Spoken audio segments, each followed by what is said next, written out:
This is the thing about depression and anxiety, is that when you're actually in that state and something's going on in your mind, what you're doing is you're thinking through emotions. You're not actually thinking logically. So, of course, what was running through my mind is that, I've got advanced osteoarthritis. I may end up in a wheelchair for the rest of my life because that's what it says. However, you realise when you're actually thinking through your emotions and then you pull you back logically, you realise that does not necessarily mean that's going to happen to you. Everything becomes really huge in their mind because they're allowing themselves to just sit there and allow their mind to chatter. But when you actually decide to say, okay, I'm going to take some action, maybe I'll go and talk to a friend who's sensible, smart, and not going to say to me, well, just think from your heart. Do what your heart tells you, because I can tell you now, when you do what your heart tells you when you're depressed, it's normally you're doing it from the emotional feelings of sadness, and this is not the time to make a good decision or a choice. So it's really important that you actually distract yourself and walk away from that and talk to somebody, or basically decide that you're going to distract yourself like I did today. And, I hadn't slept for 3 days. I've been waking up at 3 o'clock with pain. And I have really thought, oh, my God, I've got all this stuff wrong with my hips, my spine, my knee, my femur, oh, my God. Am I ever going to recover? Will I be able to work? I love working. Oh, my God, will I ever be able to do the art again?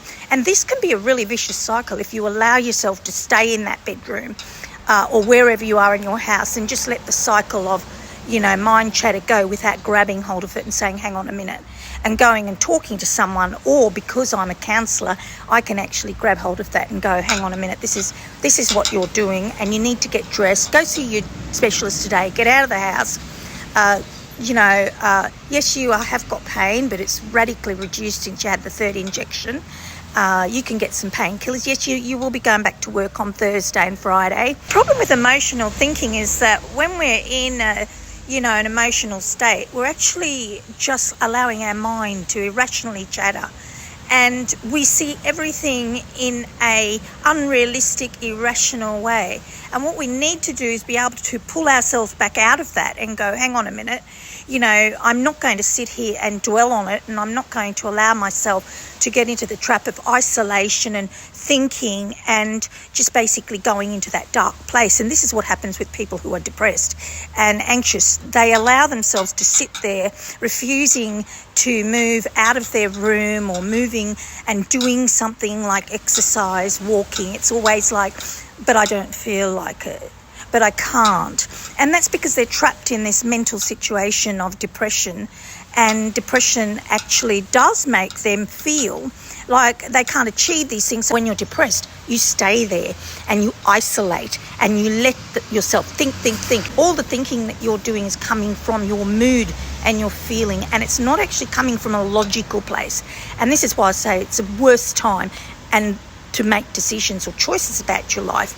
And it's also really important that you put in your input into healing. I mean, if you're going to say, oh, but I don't feel like it, oh, but I can't, well, then no one can really help you. I mean, you have to pull yourself out and go, well, actually, exercise is a really fantastic way of putting dopamine into the brain. So I need to get off my ass and I need to go and do some exercise, or go and sit on the beach with a book, or go and talk to my mum, or go and talk to my friend, or go and have a coffee with someone, or whatever it is. But it is really important that you don't isolate yourself.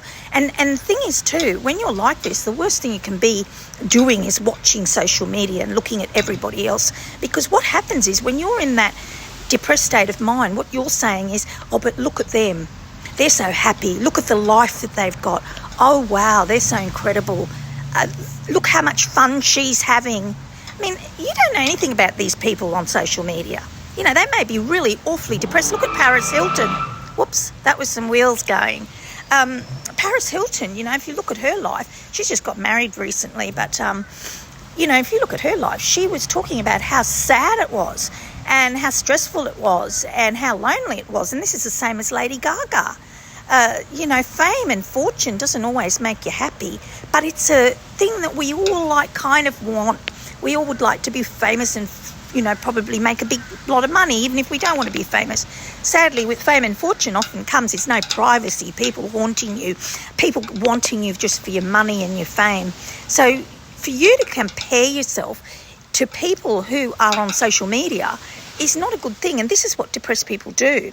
And then they suddenly think they're missing out on something. They think, well, look at them. They've got that. I haven't. What's wrong with me? What's wrong with me? There's nothing wrong with you. You're fine.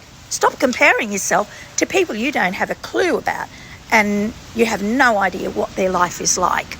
But when you're in a sad place and you're in that state of mind, we do tend to look at social media and start thinking that we're lacking something.